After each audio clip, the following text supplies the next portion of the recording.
Hi friends, event on చూస్తున్నారా? Home made biscuits, chocolates and sauces అండి. ఇంకా hand made hair band sari pins. So మీకెవరికైనా కావాలనుకుంటే screen పైన ఉన్న నెంబర్కి కాంటాక్ట్ అవ్వండి. మెసేజ్ ఆర్ కాల్ ఏదైనా పర్లేదు.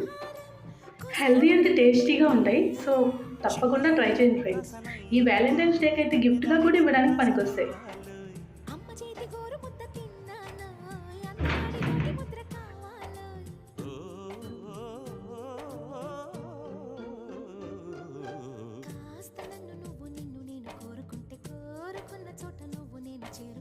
చేరుకున్న చోట ఉన్న దీపం మారుతుంటే, ఆరుతున్న వేళ కన్నె కాలు జారుతుంటే